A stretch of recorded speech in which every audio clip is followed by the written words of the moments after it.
In this video, we will talk about how to choose a comfortable Superkey. The main topics include introduction of Superkey and layout, swap modifier keys, and make smooth transition. There are 5 keys available for Superkey, and we will introduce their characteristics.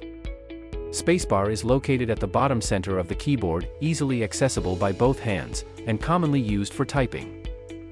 The command key is positioned on both sides of the keyboard, making it convenient for both hands to use, and is typically associated with traditional shortcuts. The option key, also situated on both sides of the keyboard, is easily accessible by both hands but is associated with fewer traditional shortcuts. The control key, located at the bottom of the keyboard, is associated with fewer traditional shortcuts. The caps lock key, position located on the keyboard where is the easy to access, and also can activates the Superkey mode without the need to hold it down. It does not have any traditional shortcut functions. How to choose a Superkey that is convenient to press and has no conflict with traditional shortcuts. Firstly, we can swap modifier keys so that the Superkey can be placed in a comfortable position. Let's look at the position of the caps lock key. When the hand is naturally relaxed on the keyboard, the pinky finger can easily reach the caps lock key. However, since this key is not commonly used, we can consider swapping it with other modifier keys. For example, swapping with the control key position, or swapping with the option key position. To swap modifier keys, we can open Settings, then select Keyboard on the sidebar, and click Keyboard Shortcuts. Then select Modifier Key, and we can swap the keys. Let's see how to do some more work to make a smooth transition.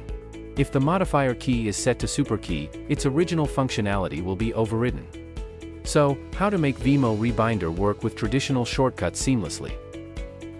The first method is to choose a less used modifier key as Superkey. The advantage of this method is no extra action required. The commonly used modifier key is Command. Less commonly used modifier keys are Option, Control, Caps Lock. As we mentioned before, we can also swap Option or Control with Caps Lock. The second method is to use rebind shortcuts to simulate traditional shortcuts. For example, the commonly used command key is set as Superkey. Since rebind shortcuts is not limited to combinations of 2 letters, it can be any number of letter combinations. For example, command with C, we can set it as Superkey with C. This method can solve most of the conflict with traditional shortcuts. In some special situations that require holding modifier keys, double-press Superkey to use its original functionality. For example, when using Command plus Tab to switch applications, we can double-press Superkey and then use Tab to make switching. For the complicated traditional shortcuts, we can directly convert them to rebind shortcuts. Anything else missing? For spacebar, simply press and release will simulate a spacebar input, so it will not impede normal typing. By implementing these strategies, we can optimize the keyboard layout and streamline the workflow with ease. Vimo Rebinder. Smooth your operation.